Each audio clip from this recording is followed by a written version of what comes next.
Following up from my last video, my brother David and I continue our conversation about his experience picking up the very last BMW M2 CS last year after having already had both the OG M2 and M2 competition. It's a long conversation, and I can't expect you to be able to watch the whole thing at once. So I've broken it up into sections. Here, I'm sharing the third segment of our conversation, where we talk about why we love M BMWs, the sounds they make, the M5 CS, the future of enthusiast cars, and the dreaded depreciation. To qualify us, we have 31 years of BMW M car ownership under our belts, and we've both been dedicated M enthusiasts going back 30 years, and car enthusiasts at least 10 years longer than that. David has now owned 6 M cars over 13 plus years, and I've owned my 2 for 18 combined years. Now, onto that third segment. You're working toward getting back to that initial feeling that you got out of the E30. Now, the M5 CS is pretty bonkers. Pretty bonkers. A lot bonkers. A lot bonkers. But that doesn't appeal to you because you want compact. I want a go-kart. And this is one bloated go-kart. But it's the M5 CS.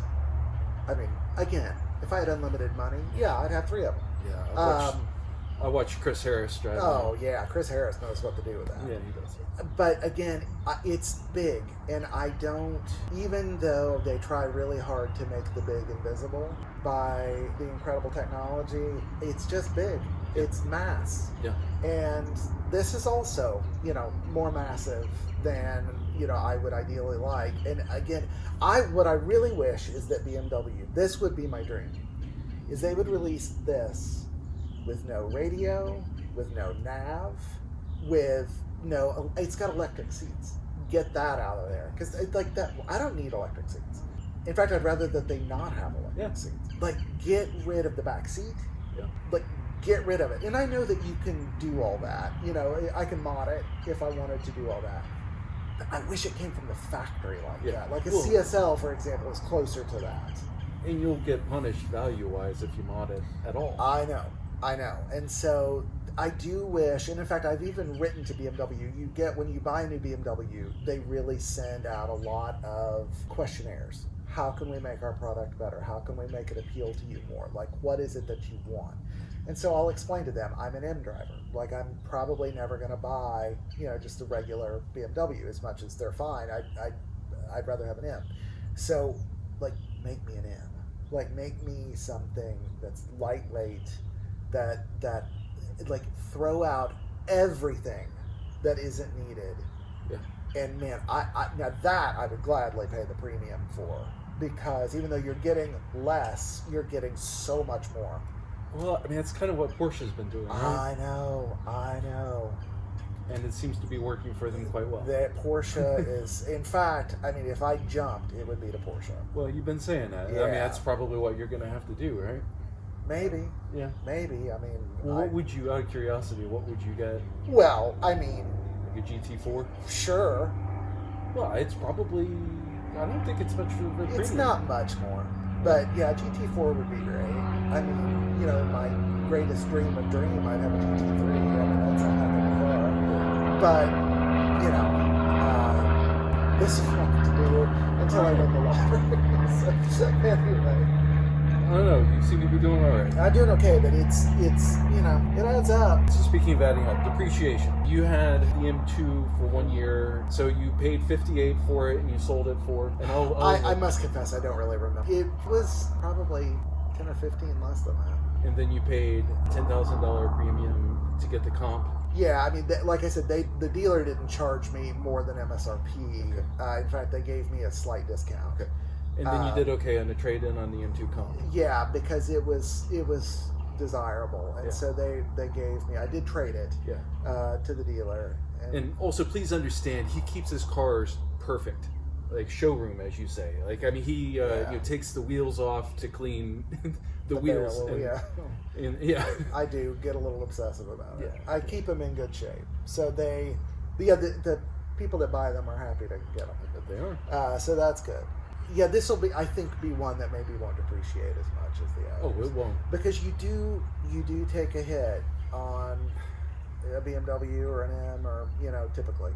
And the market's changed. I don't know how permanent this is, but we seem to understand that we've hit peak internal combustion. Right. And I hate to say it, peak BMW. Right.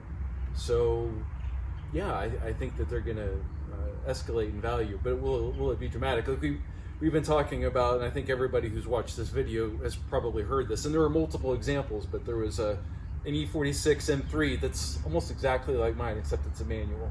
Same color and everything, same year. And it had 4,700 miles on it, and it went for $91,000. I love that. It's crazy.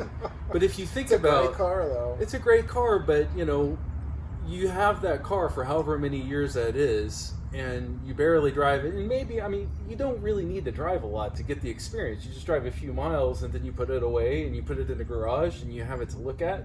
Yeah. So maybe that's not so bad, but for all of that, the ROI, you can spend money in a lot of better ways and get a better return on it. For sure. At the same time, it's cool that there's so much appreciation for it. And I guess if I had an X3 and I wanted to take care of it, I can't justify financially taking care of it because it drops in value so much. M cars hold their value, and so whatever I spend to maintain them, I'm going to get my money back, or at least it's not a stupid waste of money or not a stupid use of money. And that makes me feel a whole lot better about my decision, and I hope that if I'm thinking that, then so are the other M owners. Sure. Because so many of the, one thing that you always hear about the E60 M5 is how, it's a $100,000 car or more new back then, and they've been beaten down to now they're, $15,000 or $20,000. Now, granted, actually, I shouldn't say now. That was a couple years ago. Now they're on the upswing. And so people now have a justification for spending the money. It's just, unfortunately, so many of them were neglected. Right. Because people who had the best intentions and said, hey, I can get a 500 horsepower V10 for $20,000, $25,000, they jump on it, and then they don't realize that they needed to basically budget double that To take for care of maintenance. it. Yeah. And that's just, when you've got a car like that, you've got to spend the money. So nowadays, I think people will have the financial incentive to spend the money that's required to keep their investment in good shape. But I also realize that most people probably don't think that way. I don't know. That's how I think. And you're different than me, and that's Sure. part of what's cool. Yeah, that's true. I guess I wish I could think like you, but, I'm just a regular guy. I understand. Yes. And I'm the frugal one. That is true. Yeah. Between the two of us, you are definitely more frugal. Yeah. Yeah, and I'm not proud of that. It's just the way it is. Yeah, it is what it is. In terms of the ride, when you're driving it, do you feel like the M2 competition was a little bit more forgiving than this one and therefore easier to ride in? Just the opposite. Really? Yes. So this one has an adaptive suspension that actually makes for a smoother ride. The M2 competition was considerably stiffer than the original M2. Yeah. It was quite a bit stiffer, which isn't a surprise given some of the upgrades that they made. So then, everybody thinks this thing must just be, backache. Yeah, that's what I had assumed, especially with those seats. It's the opposite. It's the opposite. So with that M adaptive suspension that this has, it actually does smooth it out a fair amount. So you still feel the road really well, especially when you're driving it hard. I mean, you're going to feel it.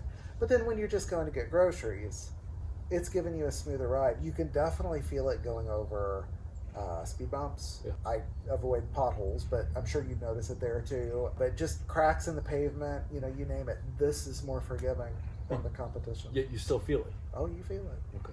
You feel it. But So it's more, again, it's refined for daily driving. But then when you're really on it, it adapts and is, and of course you also have some manual control over that. It's like the other M2s. You've got the efficient setting, and then the sport setting, and then the sport plus setting. And what I feel like doing, I decide where to put it. Okay. And so you can control the suspension and the steering and the throttle response with that manually, but then it also has an adaptive suspension component that a computer is also helping with that. Okay. Yeah, I have. That's shocking, or not shocking, but it's the biggest surprise of anything that you said. So I think that surprises a lot of people, that the M2 CS. Yeah, you expect it to be super hardcore, super stripped down, and punishing, especially with those seats, because those seats look like, they're great for keeping you in place, but I could see it banging up your back. Yeah, I mean, I'm trying to think. The farthest I've ever driven it is, I did drive it a good 350 miles, and I was very comfortable. Is it as comfortable as my Pilot? No, of course not. But it's not even close to as boring as that Pilot either. Right. So yeah, I was pretty comfortable. I was surprised, and I'm a big guy, and it was okay. It was all right. All right, that's it for now. I hope you enjoyed it. The total conversation ran about 45 minutes, so I've broken it up into 4 parts to make it easier to digest. In the next and final segment, we talk about, among other things, which of his 6 M BMWs were his favorites and why. Until then, please do stay tuned.